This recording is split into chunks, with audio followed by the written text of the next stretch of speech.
300 feet of steel and glass. $250 million spent to build it. 30 million more every year just to keep it floating. A yacht named Equanimity, built for a man with no job title. Funded by money stolen from an entire nation. It had a helipad, a cinema, a spa. 33 crew members who knew better than to ask questions. And in 2014, it became the setting for one of the strangest handovers in modern crime, when a supermodel was asked to retrieve diamonds from her safety deposit box and surrender them to federal agents. This is the dark story of the world's most expensive crime scene. A superyacht, a diamond, and a fall. We're going to cover everything, from the yacht's inception and the luxury of life aboard, to the theft of $4.5 billion, the Valentine's Day gift that became evidence, and the FBI-led seizure that toppled a government. Because here's what no one expected. Luxury doesn't hide crime. It preserves it. So the question becomes, can a floating palace ever truly escape? The year is 2014. The Mediterranean is calm. The sun is setting somewhere off the coast of Greece, and on the deck of Equanimity, champagne is being poured for a woman who has no idea she's standing on a crime scene. Her name is Miranda Kerr, and the man courting her has just given her a diamond shaped like a heart. 11.72 carats. $8.1 million in jewelry, total. All of it bought with money that was never his, but we're getting ahead of ourselves. Let's start with the yacht, because the yacht is where it all begins, and the yacht is where it all ends.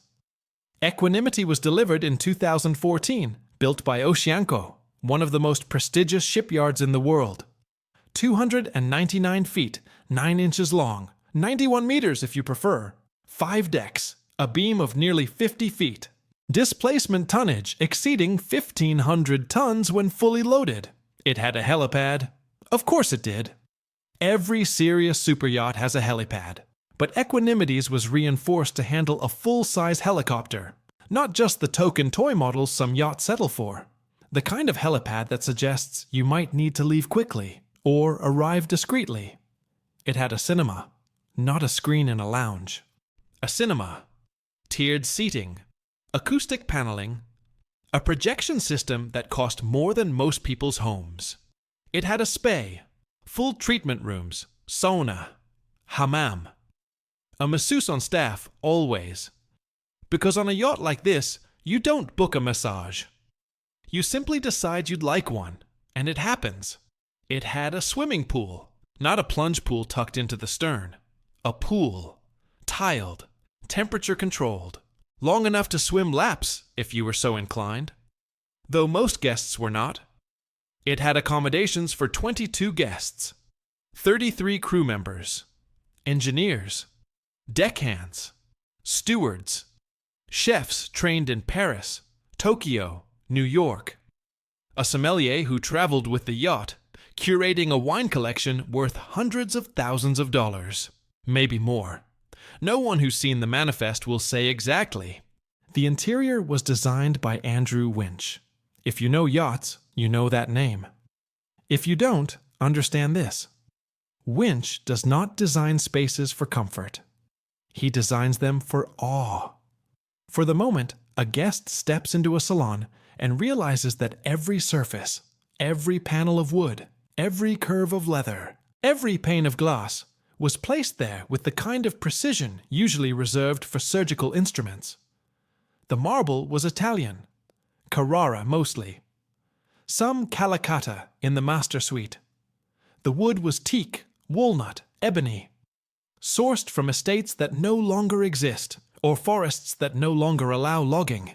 Rare, irreplaceable, expensive in ways that go beyond money. The fixtures were custom. The door handles, the drawer pulls, the light switches, for God's sake. Everything bespoke. Everything just slightly too heavy, just slightly too smooth to be anything other than the best. And it cost $250 million. Not to maintain, to build. The maintenance, fuel, crew salaries, docking fees, insurance, repairs, provisioning, ran somewhere between 20 and 30 million a year, every year, just to keep it floating, just to keep it ready. That's the thing about a yacht like this. It doesn't sleep. It waits. Engines idling, generators humming, water makers running, climate control holding every room at exactly the temperature the absent owner prefers, just in case he arrives without warning. It's a living thing. It breathes. It consumes. It requires feeding, constantly, or it begins to rot. And the man who owned it, though his name was never on the paperwork, was feeding it with money that belonged to someone else. His name was Joe Low. If you don't recognize the name, that was by design. Joe Low was not a CEO. He was not a founder of anything. He held no official government position. He did not sit on boards, at least not publicly. He did not give interviews. He did not appear on Forbes lists or speak at Davos. But he had access to everyone, to everything. He was photographed with Leonardo DiCaprio, Paris Hilton, Robert De Niro. He threw parties in Las Vegas that cost millions for a single night. He bought paintings. He funded films. He moved through the world like someone who had always been rich, though he had not. He was Malaysian, born into a family with some money, certainly, but nothing close to what he was spending by 2012. And yet, somehow, he had become the man holding the checkbook for some of the most expensive transactions in modern luxury. And no one, it seemed, was asking where the money came from. Or perhaps they were asking, but they were asking quietly. And Joe Low had a very good answer. He worked, he said, with 1MDB, One Malaysia Development Berhad, a sovereign wealth fund, established in 2009 by the Malaysian government under Prime Minister Najib Razak.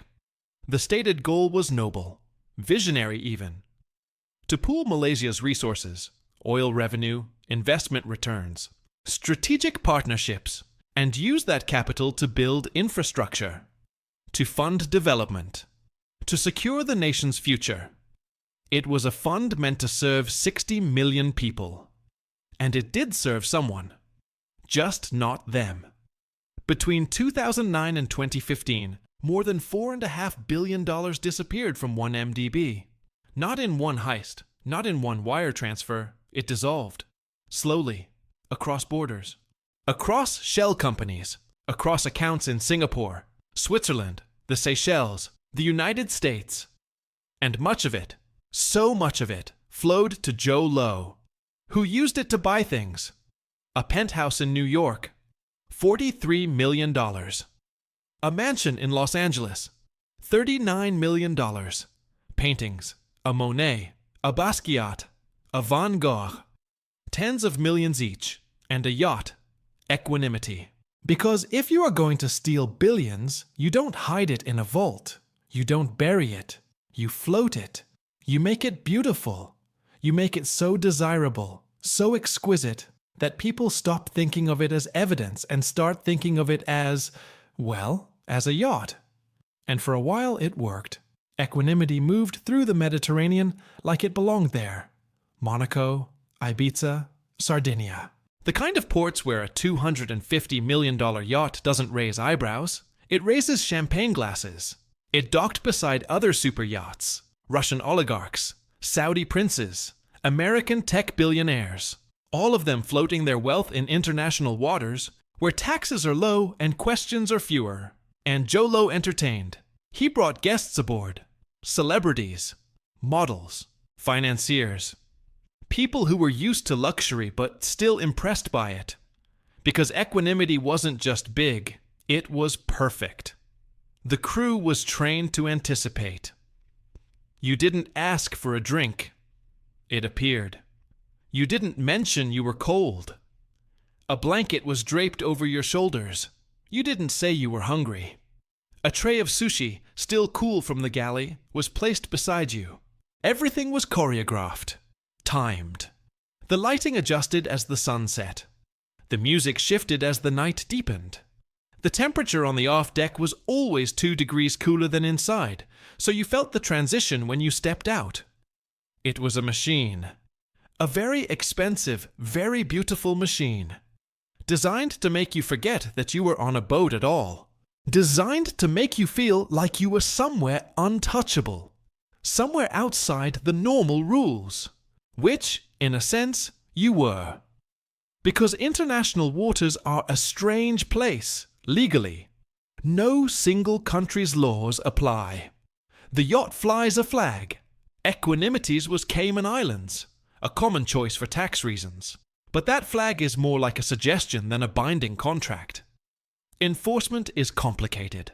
Jurisdiction is blurry. And for a man like Joe Low, that blurriness was useful. He could host whoever he wanted, conduct whatever business he wanted, move money, make deals, avoid scrutiny, all while floating just far enough from shore that no one could quite reach him. But here's the thing about physical luxury. It doesn't evaporate. You can wire money across borders in seconds. You can dissolve a shell company overnight. You can shred documents, erase emails, destroy hard drives. But a yacht? A yacht sits in a harbor. It has a name, a registration number, a crew who remember where it's been, a fuel supplier who knows how much diesel it burns, a provisioner who knows what was ordered last month. And jewelry. Jewelry is worse, because jewelry is small, portable, easy to give.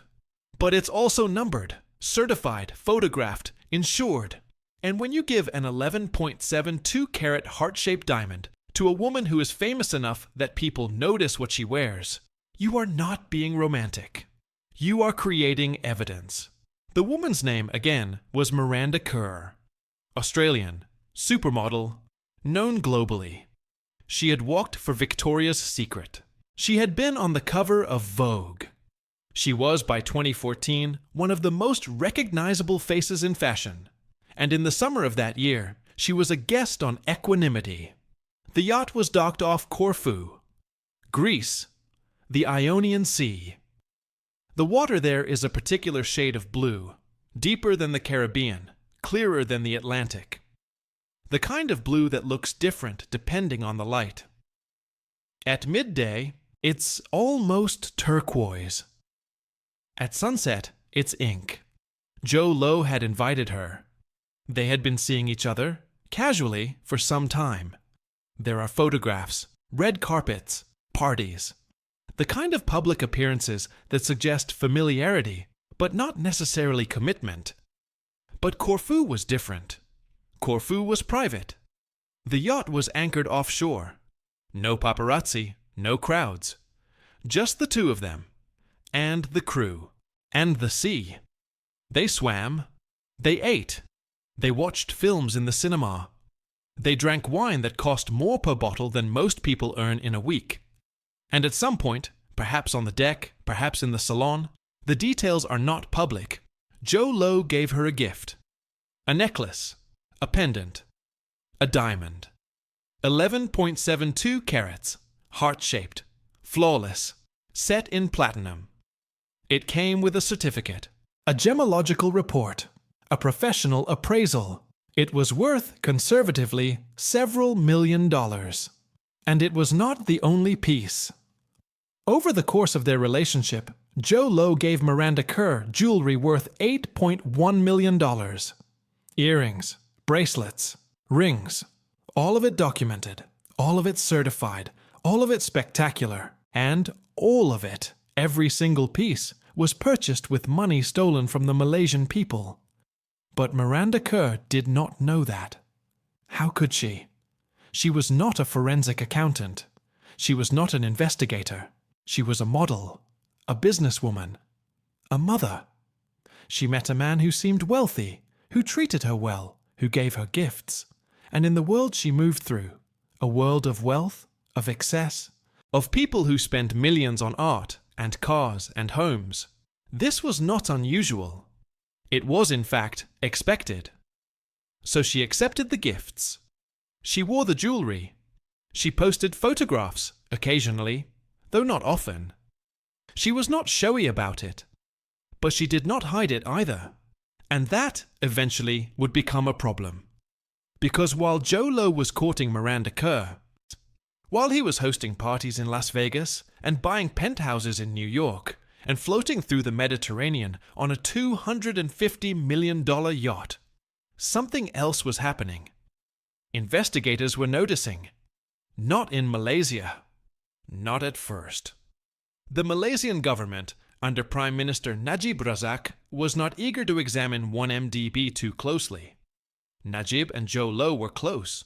Some reports suggest Najib's own accounts received hundreds of millions from the fund.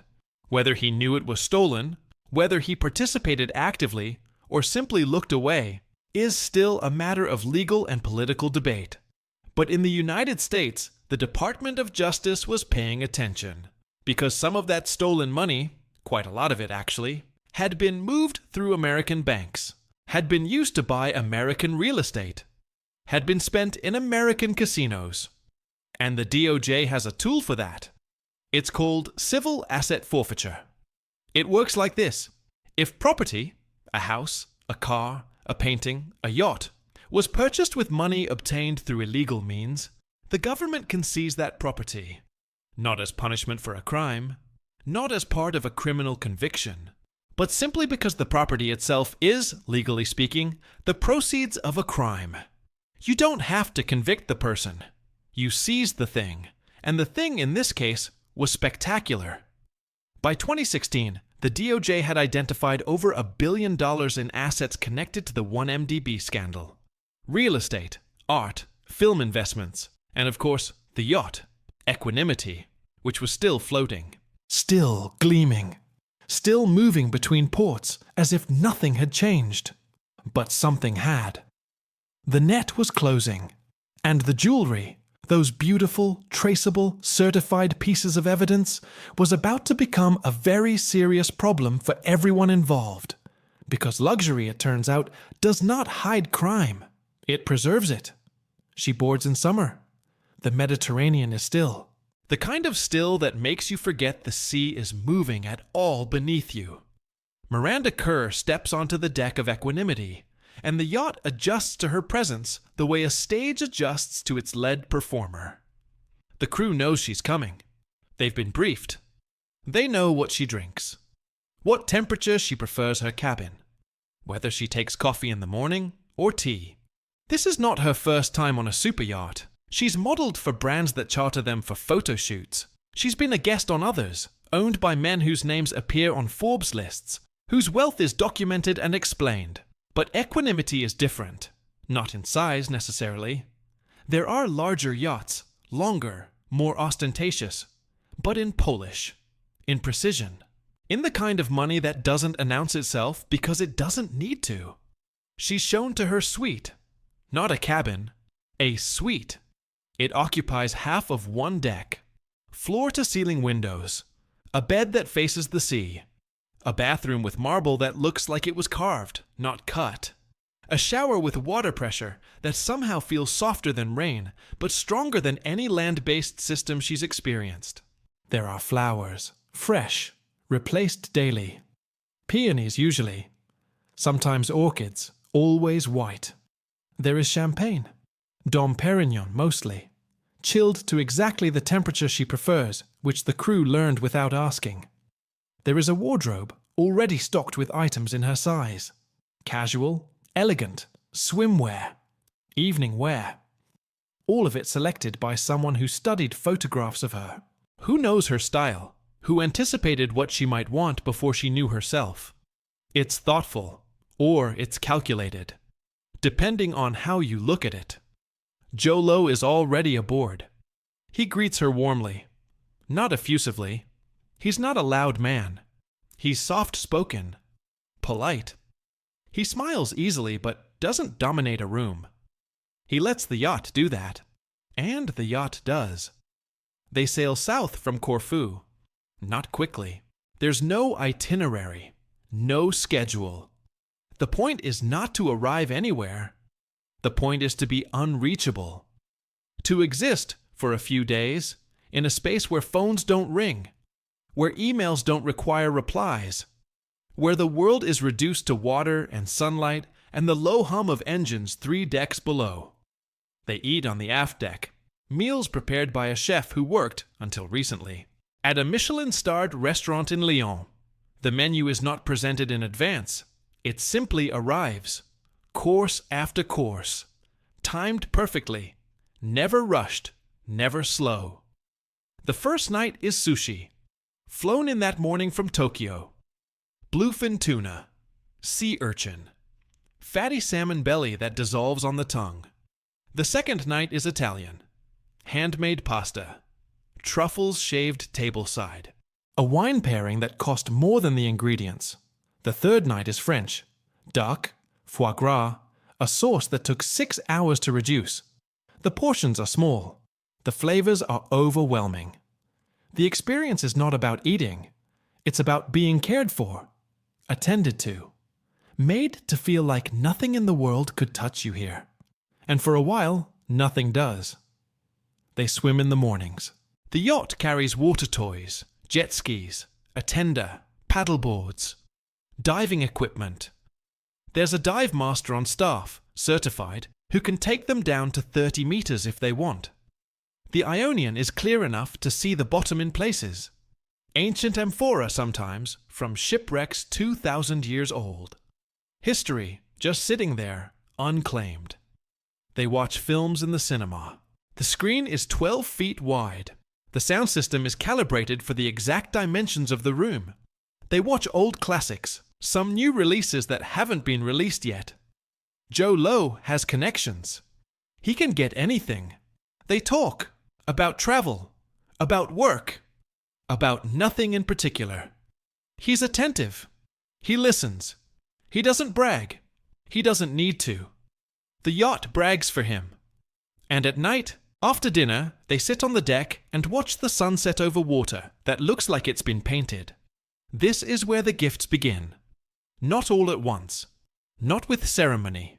Just casually. As if they mean nothing. The first is a bracelet. Diamonds. Not large. Elegant. Understated by the standards of what will come later. He presents it in a box. No grand gesture. Just a smile. A shrug. I saw this. I thought of you. She thanks him. She's grateful. It's beautiful. But it's not shocking. In her world, gifts like this are not uncommon. Designers send her jewelry on loan for events. Brands gift her items, hoping she'll be photographed wearing them. Wealth, in the circles she moves through, expresses itself in objects. So she accepts. She wears it, she enjoys it, and Joe Lowe watches and smiles. Because the bracelet is not the point. The bracelet is the test. It's reconnaissance. It's seeing if she'll accept, if she'll ask questions, if she'll wonder, even briefly, whether a man who holds no job title, who represents no company, who appears in no annual reports, should be giving her jewelry worth tens of thousands of dollars. She doesn't ask. So he gives her more. Earrings, sapphires, deep blue, set in platinum, a matching necklace, another bracelet, white gold this time, diamonds arranged in a pattern that catches light from every angle. Each piece comes with a certificate, a gemological report from the Gemological Institute of America. Professional, official. Proof that the stones are real. That the craftsmanship is legitimate, and each piece is worth more than the last. She begins to keep them in her cabin, in a small safe. The crew provides one without being asked. It's bolted to the floor. Combination lock, fireproof, waterproof. The kind of safe you'd find in a 5-star hotel, but heavier, more serious. Because the jewelry by now is serious. By the time they leave Corfu, she's been given pieces worth over $1 million. And she still hasn't asked where the money comes from. Not because she's naive, not because she's greedy, but because in the world she inhabits, wealth is assumed. It exists. It flows. It doesn't require explanation. If you are on a $250 million yacht, the man who owns it is, by definition, wealthy. You don't interrogate that. You don't audit his finances over dinner. You accept the reality you're presented with. And the reality she's presented with is this: a man who is kind, who is generous, who treats her well, and who happens to have access to extraordinary resources. So when Valentine's Day arrives, in 2015, and he gives her a diamond shaped like a heart, she is surprised, touched, moved even, but not suspicious. The diamond is extraordinary, 11.72 carats, heart-shaped, a cut that is notoriously difficult. Hearts are not natural to diamonds. You lose more material cutting a heart than you do cutting a round brilliant or an emerald. It's wasteful, expensive. Which is, of course, the point. The clarity is flawless. Under a jeweler's loupe, under magnification, there is nothing. No inclusions, no fractures, no clouds. Just carbon, arranged so perfectly it bends light into fire. The color is D, the highest grade, colorless. Not white, not clear, colorless. A technical distinction that means everything in gemology and nothing to most people. But it means the diamond is rarer, more valuable.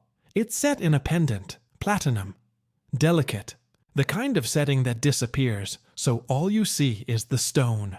And it comes in a box, velvet, deep red, the kind of box that jewelers use for pieces that matter.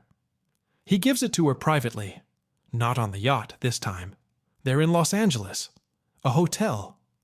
The Beverly Hills Hotel, some reports suggest, though the details are not public. He tells her it reminded him of her. She cries, not because of the value, but because it's Valentine's Day. And the gesture feels romantic, and she is, at that moment, happy. She wears it. She's photographed wearing it, once or twice. Not often. It's too valuable to wear casually, too conspicuous. But she keeps it. She treasures it. She has no idea it will eventually be surrendered to federal agents, because while she's accepting gifts, while she's enjoying the yacht, while she's living in a version of reality where a man gives you an 11-carat diamond because he adores you, something else is happening. Investigators are counting. They're following the money. Not in the abstract, not theoretically. They're tracking it, transaction by transaction, wire transfer by wire transfer. They've identified the accounts, the shell companies. The layers of obfuscation Joe Lowe used to move money out of 1MDB and into his own control.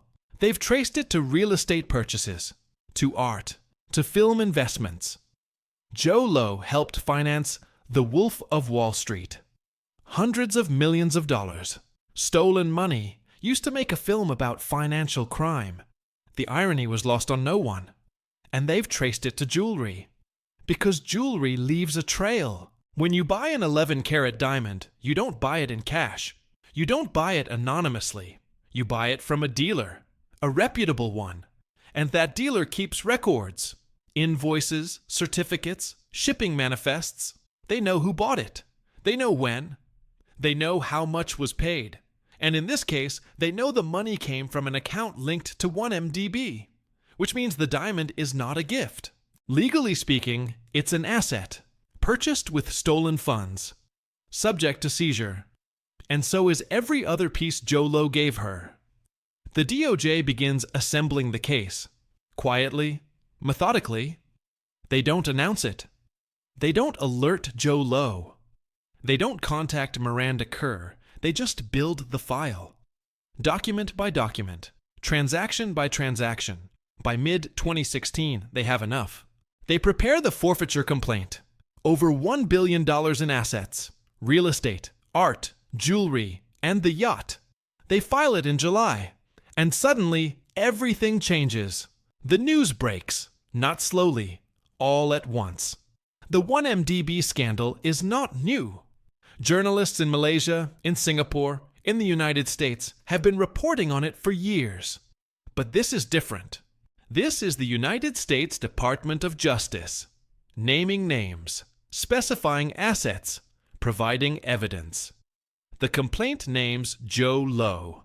It names Najib Razak, though not by name. He's referred to as Malaysian Official 1. It names the yacht Equanimity, Asset Forfeiture Target Number 1. And it names the jewelry, not by describing it, by listing it, item by item, piece by piece. An 11.72 carat heart-shaped diamond pendant. Purchased for X dollars. Given to Individual A. Individual A is not named in the initial complaint, but it doesn't take long for people to figure out who it is. Because there are photographs, social media posts, red carpet appearances, Miranda Kerr wearing a heart-shaped diamond. The tabloids run with it. Supermodel caught in billion-dollar scandal. Miranda Kerr's stolen jewelry. Diamonds and deceit. It's sensational. It's clean. It's a story that fits in a headline. And for Miranda Kerr, it's a nightmare. She releases a statement through her lawyer. She says she had no knowledge of the source of the funds. She says she's cooperating with authorities. She says she's committed to doing the right thing. And she is. Because the alternative, fighting the DOJ, claiming the jewelry is rightfully hers, trying to keep it, is not viable. She's not a criminal. She's not complicit. She's a witness. And witnesses who cooperate are treated very differently than those who resist. So she cooperates. She's contacted by federal agents. Not arrested. Not charged. Just asked. They want the jewelry. All of it. She retrieves it. From her home. From her safety deposit box in a Los Angeles bank. Piece by piece. The bracelet, the earrings, the necklaces, the rings, and the diamond.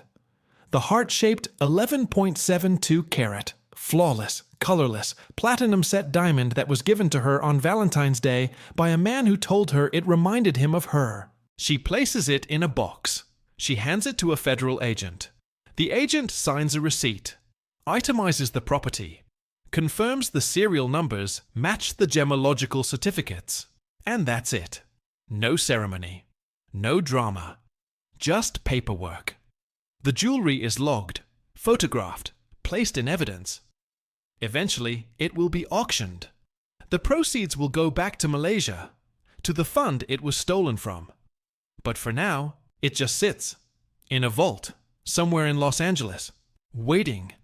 And Miranda Kerr goes back to her life. She does not speak about it publicly. She does not give interviews about the scandal. She moves on. But the jewelry does not. Because the jewelry is evidence now, not of her guilt. She's not guilty of anything, but of his.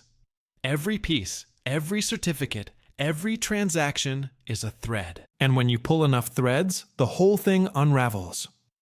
The DOJ continues building the case. They have the jewelry. They have the real estate. They have the art. But they don't have the yacht. Because the yacht, by now, is gone. Equanimity has left the Mediterranean. It's no longer docked in Monaco or Ibiza. It's no longer visible on marine tracking websites that hobbyists use to follow superyachts. It's vanished. Not literally. A 300-foot yacht doesn't vanish. But it's moving. Carefully. Avoiding ports where it might be seized. Staying in international waters when possible. Docking, when necessary, in jurisdictions that don't have extradition treaties with the United States, or that don't care. It goes to Thailand, to the Maldives, to Indonesia. It's running. A $250 million fugitive, burning $30,000 in fuel every few days, crewed by 33 people who were just trying to do their jobs and not get caught in the middle of an international financial scandal. And for a while, it works. The yacht stays ahead of the investigators. It moves. It hides. It waits. But you can't hide a yacht forever. Because a yacht needs fuel. It needs provisions. It needs ports. And eventually, someone notices. Eventually, someone makes a call. And when that happens, when the yacht is spotted, when its location is confirmed, the DOJ moves fast. Because they've been waiting. And they're very, very good at seizing things. The Department of Justice does not chase yachts. That's not how it works. They don't send agents racing across the ocean in speedboats. They don't scramble helicopters. They don't do anything. In fact, that looks remotely like an action film. What they do is paperwork, mountains of it, forfeiture complaints, seizure warrants, diplomatic cables, coordination with Interpol, requests to foreign governments, memorandums of understanding, legal briefs arguing jurisdiction, arguing standing, arguing that a yacht currently floating in Indonesian waters is, legally speaking, already the property of the United States government because it was purchased with funds obtained through wire fraud, money laundering, and conspiracy. It's boring, it's procedural, it's slow, but it works. By early 2017, the DOJ has identified every major asset connected to the 1MDB scandal. They know what Joe Low bought. They know where it is. They know with reasonable certainty that they can prove it was purchased with stolen money. The real estate is easy. You can't move a penthouse. You can't hide a mansion. You file the paperwork. You get the warrant. You seize the property. Done. The art is harder. Paintings can be moved, sold, hidden in private collections where they never surface publicly. But the major pieces, the Monet, the Basquiat, were purchased through galleries that keep records. They're documented, photographed, insured. You can find them. The jewelry, as we've seen, was surrendered. Miranda Kerr cooperated. The diamonds are in evidence. But the yacht is a problem. Because the yacht is not in the United States. It's not docked in New York or Los Angeles or Miami, where the DOJ could walk up with a warrant and a handful of federal marshals and simply take possession. It's on the other side of the world, and it's moving. Marine tracking systems, AIS, automatic identification system, require vessels over a certain size to broadcast their position. It's a safety measure. It prevents collisions. It allows port authorities to track traffic. But it's not foolproof. You can turn it off. Technically, you're not supposed to. Doing so is a violation of maritime law. But if you're already fleeing from a billion-dollar asset forfeiture case, violating AIS regulations is not high on your list of concerns, and Equanimity's AIS goes dark, periodically, for days at a time. When it's on, the yacht appears on tracking websites. Enthusiasts follow it. Maritime journalists write articles. 1MDB scandal. Yacht spotted off Thailand. Equanimity docks in Maldives. When it's off, the yacht disappears. Not physically, but digitally. And in the modern world, that's nearly the same thing. The DOJ knows this. They're tracking it too, not just through AIS. Through other means, intelligence sources, informants, the crew perhaps. Someone is feeding them information. Because in late 2017, they know exactly where the yacht is, Indonesia. Bali specifically, docked at Benoa Harbor, and they make a call. Not to Joe Low, not to the yacht, to the Indonesian government. Indonesia is not a small country. It's the fourth most populous nation on Earth. 270 million people. 17,000 islands. The largest Muslim-majority country in the world. A democracy, though not without complications. Corruption is a persistent issue, but so is nationalism. And so is the desire to be seen as a responsible actor on the global stage. The DOJ approaches carefully. They explain the situation. They provide evidence. They show that the yacht was purchased with funds stolen from Malaysia, Indonesia's neighbor. They argue that seizing the yacht is not just about American law. It's about returning stolen property to the Malaysian people. And they ask for help. Indonesia agrees. Not immediately. There are discussions, legal consultations, considerations of sovereignty, of precedent, of what it means to seize a foreign-flagged vessel in Indonesian waters at the request of the United States. But eventually, they agree. And on February 28, 2018, Indonesian authorities, accompanied by FBI agents, board equanimity. It happens in the early morning, not dawn. Just early enough that the harbor is quiet, not many people around. There are no sirens, no loudspeakers, no weapons drawn, just officials, in suits with paperwork. They walk up the gangway. They're met by the captain, a professional mariner, British, some reports say, or perhaps South African. The details vary. But he's been with the yacht for months. He knows what's happening. He's been expecting this. He does not resist. The crew is gathered. 33 people. Engineers, deckhands, stewards, chefs. They're told the yacht is being seized. They're told they're not under arrest. They're told they can leave, or they can stay and continue maintaining the vessel until further notice. But either way, the yacht is no longer in service. Some leave, some stay. Mostly the senior crew, the engineers who know the systems, the chief steward who's been aboard since delivery. They stay because leaving means abandoning a vessel they've cared for, and mariners don't do that lightly. And the officials begin their work. They inventory everything. Every room, every drawer, every cabinet, every storage locker. They photograph the art, the furniture, the fixtures, the wine collection. 1,400 bottles, some reports say. Others say more. They photograph the spa, the cinema, the pool, the helipad. They document the machinery. The engines, twin MTU diesels, 16 cylinders each, producing over 8,000 horsepower combined. The generators. The water makers, capable of producing thousands of liters of fresh water per day from seawater. The fuel tanks, capacity for over 200,000 liters. The stabilizers, gyroscopic systems that keep the yacht level even in rough seas. They measure, they record. They create an asset manifest that runs hundreds of pages. Because this is not just a seizure, it's evidence collection.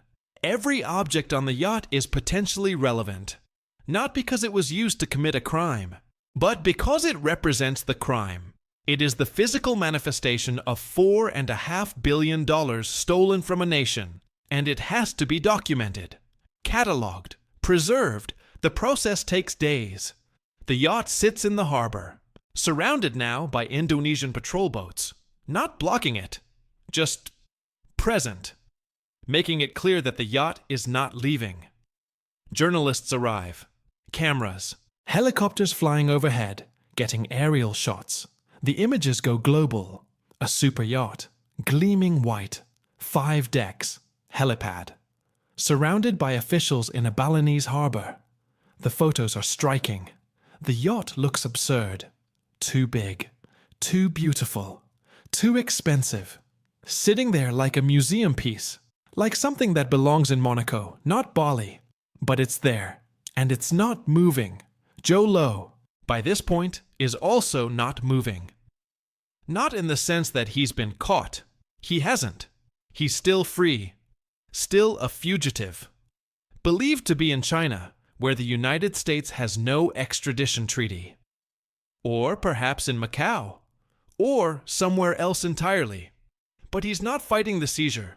Not publicly. His lawyers issue statements. They claim he's innocent. They claim the assets were purchased legally. They claim the DOJ is overreaching, but they don't go to court. They don't challenge the forfeiture. They don't file motions, because they can't win. The evidence is too strong. The paper trail is too clear. The money moved from 1MDB to shell companies to Joe Low's accounts to the purchase of the yacht. It's documented, it's traceable, it's irrefutable. So the yacht sits. For months. It costs money to maintain. Even docked. Even idle. The engines need to be run periodically. The generators. The systems need to be tested. The hull needs to be cleaned. Barnacles grow fast in tropical waters. Salt water corrodes. Seals dry out. Pumps fail. The crew, those who stayed, do what they can. But they're not being paid. Not by Joe Low. Not by anyone. They're effectively volunteers, keeping a $250 million yacht from rotting. Eventually, the Malaysian government steps in, because the yacht, legally, is theirs now. Or will be, once the forfeiture is finalized. Malaysia wants it back. Not to use. Not to sail. But to sell. Because the yacht is worth money. A lot of money. And Malaysia needs that money. The 1MDB scandal has cost the country billions. It's embarrassed the government. It's damaged Malaysia's international reputation. It's led to protests, investigations, elections. Prime Minister Najib Razak, the man who was close to Joe Low, the man who allegedly received hundreds of millions from 1MDB, is facing prosecution. He'll eventually be convicted, sentenced to 12 years in prison. Though at the time of the yacht seizure, he's still in office, still fighting. But the political tide is turning. And the yacht, in a strange way, is part of that tide. Because the yacht is proof, not in a courtroom, not legally, but symbolically, it's proof that the money was real, that the theft was real, that Joe Low was not some ghost, some rumor, but a man who spent $250 million on a single boat. And it's proof that he could not keep it. The Malaysian government negotiates with the DOJ. The details are complex, but the outcome is straightforward. The yacht will be sold. The proceeds will go to Malaysia to reimburse the fund, to compensate in some small way for what was stolen. But first, it has to be moved. Because you can't auction a yacht in Bali. Not a yacht like this. The buyers, the handful of people in the world who can afford a $250 million super yacht, are not in Indonesia. They're in Monaco, in London, in Dubai, in the Mediterranean mostly. So the yacht has to go back. But it's been sitting for months, idle. The engines haven't been run properly. The fuel is old. The crew is skeleton. It's not ready for a transoceanic voyage. So they hire a crew. Professionals. Delivery captains who specialize in moving yachts long distances. Engineers who know these systems. Enough deckhands to handle the lines, the anchors, the tenders. They provision the yacht. Fuel, food, water, spare parts. And in late 2018, Equanimity leaves Bali. It sails west, through the Indian Ocean, around the southern tip of India, across the Arabian Sea, through the Suez Canal, into the Mediterranean. It takes weeks. The yacht moves slowly, not because it's incapable of speed. It can do 16 knots at cruise, but because fuel is expensive and there's no reason to rush, and because the yacht is evidence. It has to arrive intact, undamaged, ready to be sold. The journey is uneventful. No storms, no mechanical failures, no drama. Just a yacht moving across open water, crewed by professionals who don't care about the scandal, who don't care about Joe Low or 1MDB or the DOJ. They care about getting the vessel from point A to point B, safely, efficiently, and they do. Equanimity arrives in Malta. Valletta, a port that specializes in super yachts. Refit, repair, storage. And there, it waits again. Because selling a yacht like this is not simple. You can't just list it online. You can't put it on eBay. You need brokers, specialists, people who represent clients who have the kind of money required. And you need discretion. Because the yacht's history is now public. Everyone knows it was seized. Everyone knows it was bought with stolen money. That's not necessarily a problem. Some buyers don't care. Some might even see it as a novelty, a conversation piece. Oh, this yacht? Yes, it was involved in the largest financial scandal in Southeast Asian history. Would you like a tour? But others will be cautious. Superyacht buyers care about reputation, about provenance, about whether owning a particular vessel will create complications. So the brokers work carefully. They reach out to potential buyers. They arrange viewings. They negotiate. And eventually they find one. Not a person, a company. Genting Malaysia, a resort and casino operator. Malaysian, one of the largest gaming companies in the world. They offer $126 million. It's less than half what the yacht cost to build, but it's a fair price. Because the market for used superyachts is soft, and because the yacht has been sitting, idle, for over a year, and because frankly, no one else is offering. Malaysia accepts. The sale is finalized in April 2019. Equanimity changes hands. Again. It's renamed Tranquility. A different word, same idea. And it goes back into service. Not for Joe Low, not for scandal. Just as a yacht. A very expensive, very beautiful yacht. But that's not the end of the story. Because while the yacht was being seized, while it was being inventoried and sailed and sold, something else was happening. In Malaysia. An election. May 2018. The first time in Malaysia's history that the ruling party, Barisan Nasional, which had governed since independence in 1957, lost power. The opposition won, led by Mahathir Mohamad, the former prime minister who came out of retirement at 92 years old to run against Najib Razak. And the 1MDB scandal was the centerpiece of the campaign. Mahathir didn't mince words. He called it theft. He called Najib a thief. He promised investigations, prosecutions, justice, and he won. Najib was arrested in July 2018, charged with abuse of power, criminal breach of trust, money laundering. He denied everything. He claimed he was innocent. He claimed the charges were politically motivated, but the evidence was overwhelming. Bank records, wire transfers, testimony from witnesses, documents seized from his home, including cash, over 100 million ringgit, roughly $25 million, in a safe, and jewelry, his wife's jewelry, valued at over $200 million. Seized, eventually returned, in part after legal challenges. The trial lasted years, but in July 2020, Najib was convicted, 7 counts.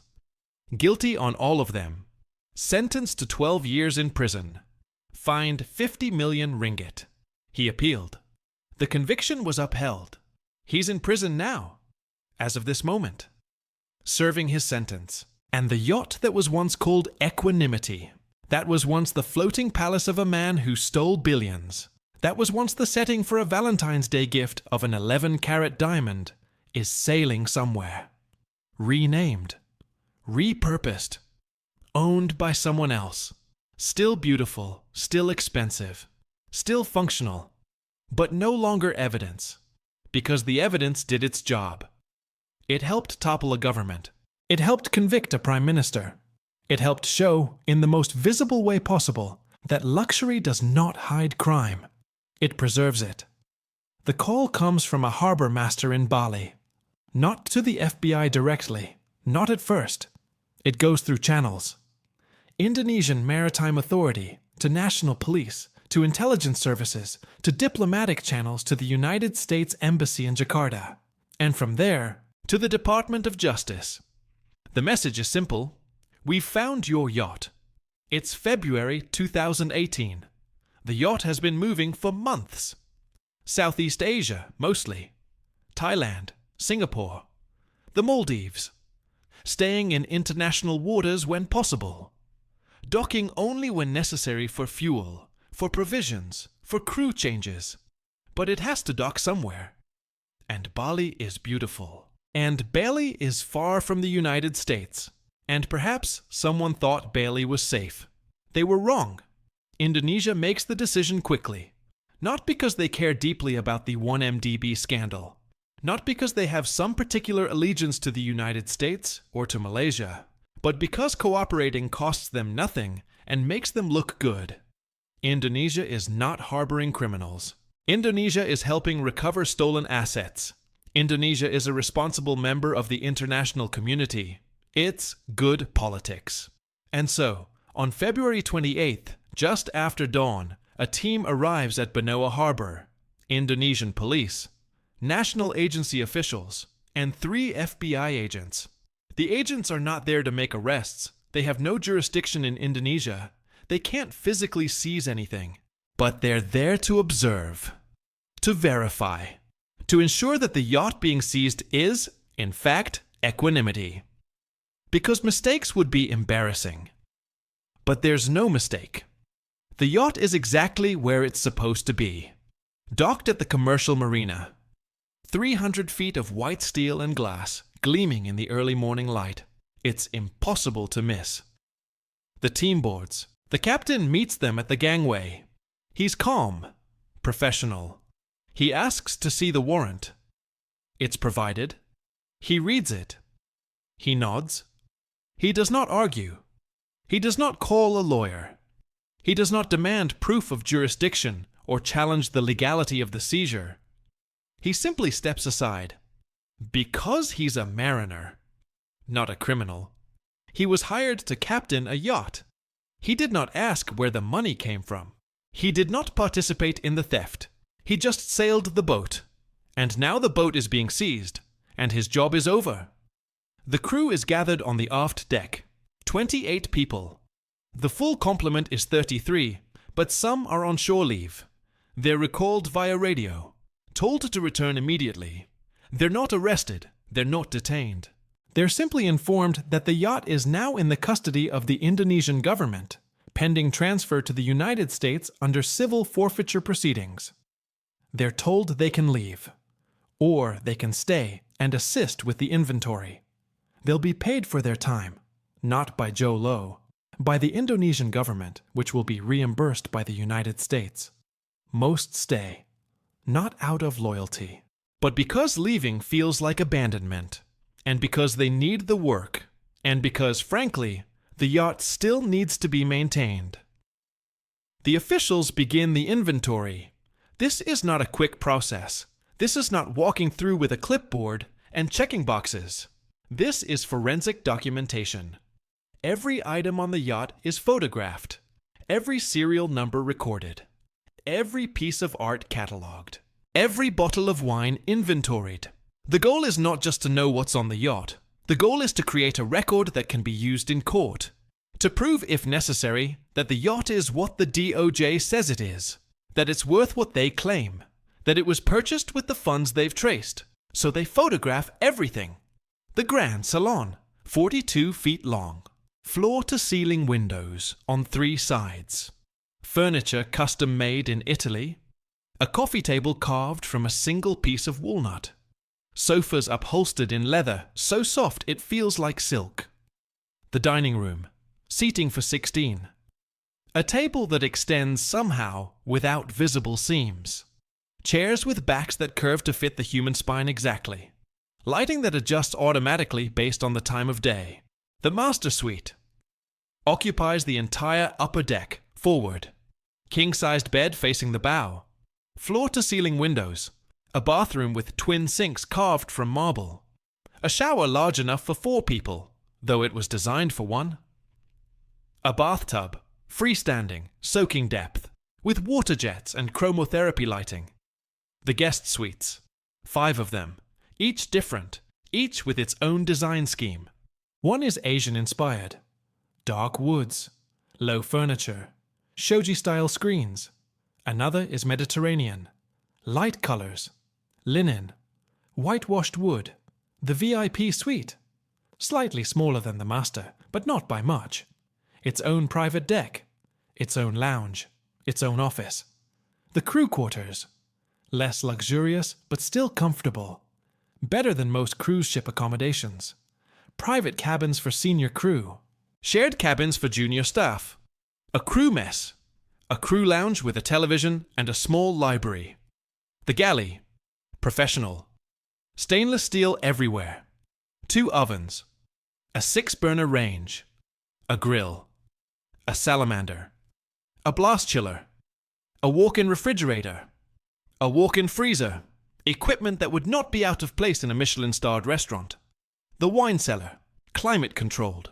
Capacity for 1,400 bottles. currently holding just over 1,000. Bordeaux mostly, some Burgundy. Champagne, a few bottles of Petrus, a 1982 Chateau Lafite Rothschild, a 1990 Romanée Conti. Each bottle is logged, photographed, appraised. The cinema, 12 seats, tiered. Leather recliners with built-in controls for recline angle, lumbar support, heat, a screen that descends from the ceiling, a sound system with speakers embedded in the walls, the ceiling, even the floor, Dolby Atmos, calibrated for the exact dimensions of the room, the spa, treatment rooms, massage tables, a sauna, a hammam with heated marble benches, a plunge pool, shelves stocked with products, oils, lotions, scrubs, brands most people have never heard of, bottles that cost more than most people spend on skincare in a year, the gym, not large, but well equipped, treadmill, elliptical, free weights, resistance machines, a yoga mat, a wall-mounted television, everything bolted down because the yacht moves, the beach club, aft lowest deck, opens directly to the water, a platform that lowers, creating a swimming area, storage for water toys, jet skis, paddle boards, diving equipment, snorkeling gear, the helipad, forward, reinforced, marked with the international symbol, designed for a helicopter weighing up to 3 tons, fire suppression system built in, fueling capability, and then the machinery. The engine room, 3 decks down, twin MTU diesels, 16 cylinders each, 89 liters of displacement per engine, 8,200 horsepower combined. Top speed, 16.5 knots. Cruising speed, 14 knots. Range at cruising speed, 6,500 nautical miles. The generators, 3 of them. Diesel, combined output, enough to power a small hotel, because the yacht essentially is a small hotel. The water makers, reverse osmosis. Capacity, 8,000 liters per day. Enough for the crew, the guests, the showers, the pool, the laundry, everything. The stabilizers, gyroscopic. Not the old fin-style stabilizers. These are internal. They sense the yacht's movement and counter it. The result, even in 3-meter swells, the yacht barely rocks. You can set a glass on a table and it won't slide. The fuel tanks, 220,000 liters. At current prices, diesel marine fuel runs about $1 per liter in most ports. That's $220,000 to fill the tanks. And at cruising speed, the yacht burns about 600 liters per hour, which means a full tank lasts about 15 days of continuous running. Though no one runs a yacht continuously. You move, you dock, you stay for a while, you move again. The bow thruster, the stern thruster, allowing the yacht to move sideways, to maneuver in tight spaces without tugs. The anchor, not 1, 2, port and starboard, each weighing over 1,000 kilograms, each with 100 meters of chain. Every system is documented. Serial numbers, specifications, condition reports.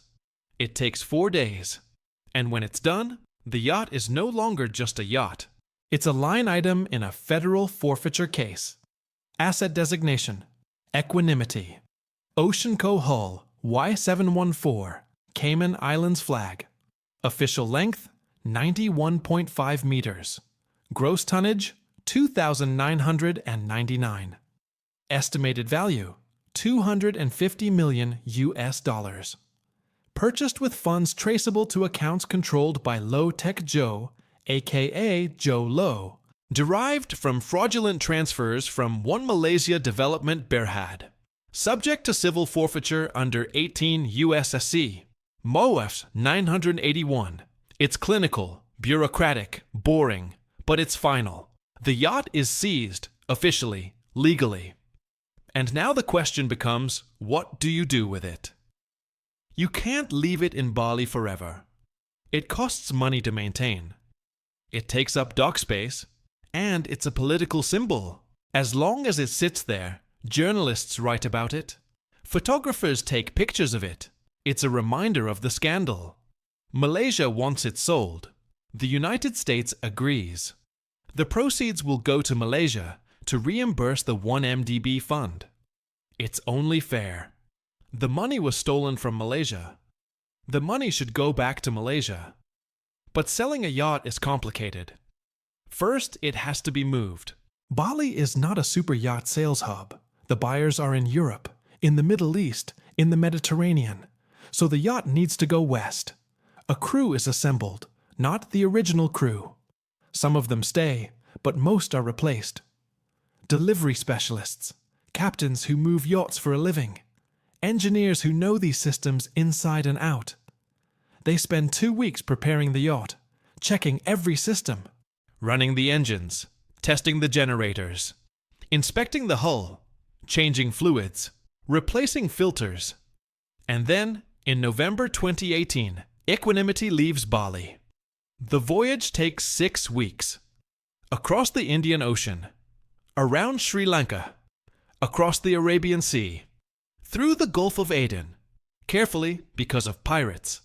Somali pirates are less active than they were a decade ago, but they're still a threat. The yacht increases speed through that section, runs at 15 knots instead of 12, posts extra watches, but nothing happens. Through the Red Sea, through the Suez Canal, into the Mediterranean, and finally to Malta. Valletta, a port that specializes in super yachts, repair, refit, sales, the yacht docks, and waits. Because now comes the hard part. Selling it. The brokers are cautious. The yacht's history is well known. It's been in the news. Everyone knows it was seized. Everyone knows why. Some buyers won't care. Some might even be intrigued. But others will worry about reputation, about being associated, even tangentially, with a financial scandal. So the brokers reach out quietly. They don't advertise. They don't list the yacht on public sales websites. They contact specific clients, people they know have the resources, people they know are discreet. They arrange viewings. The yacht is opened, cleaned, polished, made to look exactly as it did when it was first delivered. Because despite everything, despite being seized, despite sitting idle for months, despite sailing halfway around the world, the yacht is still beautiful. The systems still work. The engines still run. The marble still gleams. The leather still smells new. It's still, objectively, one of the finest super yachts ever built. And eventually, someone makes an offer. Genting Malaysia, a resort and casino company, Malaysian, publicly traded, enormous, revenue in the billions. They offer $126 million. It's less than half what the yacht cost to build. But the market for used super yachts is soft. Always has been. Yachts depreciate. Faster than cars. Faster than planes. Faster than almost anything except technology. Because yachts are custom. What one person wants is not what another person wants. And the market, the number of people who can afford a $250 million yacht, is very, very small. So $126 million is a good price, a fair price. Malaysia accepts. The sale is finalized in April 2019. The yacht changes hands. The money is transferred. $126 million. Wired to an account controlled by the Malaysian government. Deposited into the 1MDB recovery fund. It's a fraction of what was stolen. $4.5 billion is gone. $126 million is less than 3%. But it's something. And symbolically, it's everything. Because the yacht was the most visible symbol of the scandal. The floating palace. The proof that someone had spent $250 million on a single object while claiming to serve the Malaysian people. And now it's been sold. The money returned. The symbol reclaimed. Genting renames the yacht. Tranquility. Close enough to equanimity that the design makes sense. The word is still engraved in some places. Too expensive to replace. but different enough to distance it from the scandal. And the yacht goes back into service. Not for crime, not for scandal, just as a yacht. A very expensive, very beautiful yacht. But the story doesn't end there, because while the yacht was being seized and sold, Malaysia was changing. The election of 2018 was seismic. Najib Razak's party, which had ruled Malaysia since independence, lost, for the first time in 61 years. The opposition, led by Mahathir Mohamad, won on a single issue, 1MDB. Mahathir was 92 years old. He'd been prime minister before, for 22 years, from 1981 to 2003. He'd retired. He'd sworn he was done with politics. But he came back, because he saw what Najib was doing, and he couldn't stay quiet. His campaign was simple. Najib stole from Malaysia. Najib must go. And it worked. Najib lost. Badly. And 3 months later, he was arrested. The charges: criminal breach of trust, money laundering, abuse of power. 7 counts related to SRC International, a subsidiary of 1MDB. The prosecution's case was straightforward. Money was transferred from SRC to Najib's personal bank accounts. 42 million ringgit. About 10 million US dollars. Najib claimed he didn't know. He claimed the money was a donation from the Saudi royal family. He claimed it was for political purposes. He claimed he never touched it. But the evidence was overwhelming.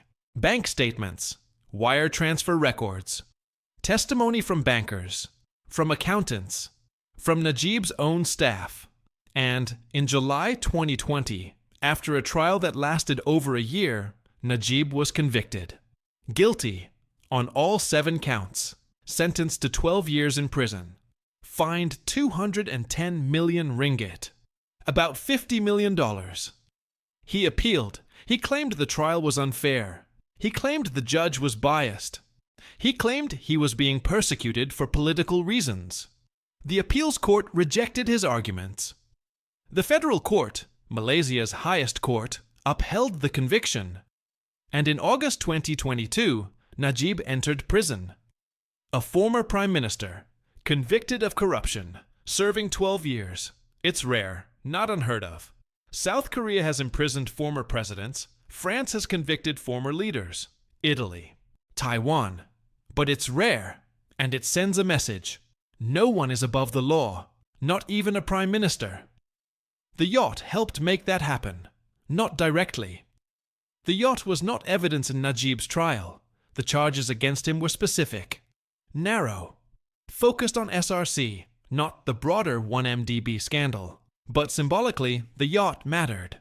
Because the yacht was proof that the scandal was real, that the money was real, that billions of dollars had been stolen and spent on absurd luxuries. And when voters saw that, when they saw photographs of a $250 million yacht seized in Bali, sold to pay back stolen funds, they understood. This was not abstract. This was not political rhetoric. This was theft.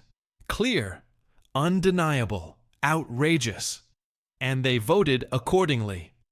So the yacht, in the end, did more than float. It toppled a government. It helped convict a prime minister. It became the physical embodiment of one of the largest financial crimes in modern history. And the diamond? The 11.72 carat heart-shaped diamond given to Miranda Kerr on Valentine's Day. It was auctioned, along with the other jewelry, the earrings, the bracelets, the necklaces. The auction was private. The buyers were not disclosed. The prices were not made public. But the proceeds, estimated at several $1 million, went back to Malaysia. Just like the yacht. Just like the real estate, the art, the film investments, everything the DOJ seized. It's still going back. The forfeiture cases are still active. New assets are still being identified. Zhou Lo is still a fugitive. Still somewhere in China, most likely.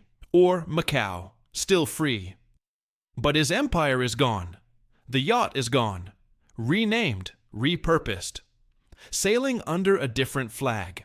The jewelry is gone, sold, dispersed, worn perhaps by someone who has no idea of its history.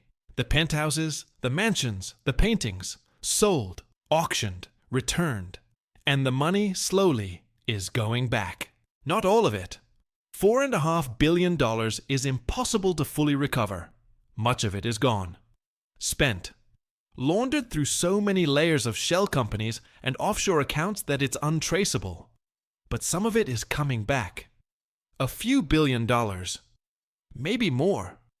Recovered through asset sales, through settlements, through cooperation from banks and governments and individuals who were caught in the web.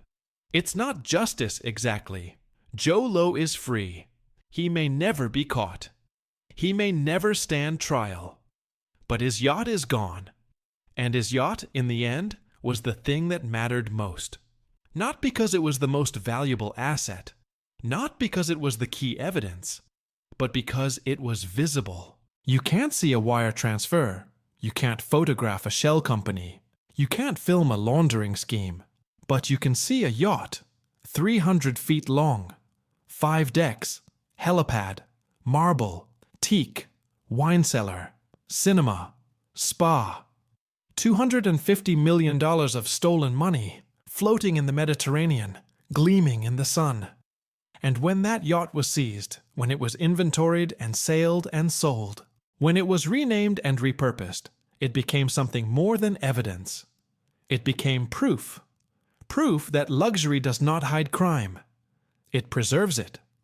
Proof that you cannot steal billions and spend it on beauty and expect the beauty to protect you. Proof that every yacht has a flag. Every diamond has a certificate. Every object leaves a trail. And proof that eventually, if enough people care, if enough investigators follow the money, if enough governments cooperate, the floating palace becomes a floating crime scene. And the dream becomes evidence. And the man who thought he could buy equanimity with stolen money learns that the word was chosen ironically after all, because there is no balance in theft, no composure in corruption, no calm in crime. Only the slow, methodical work of investigators, the patience of prosecutors, the cooperation of governments, and a yacht sitting in a harbor waiting to tell its story.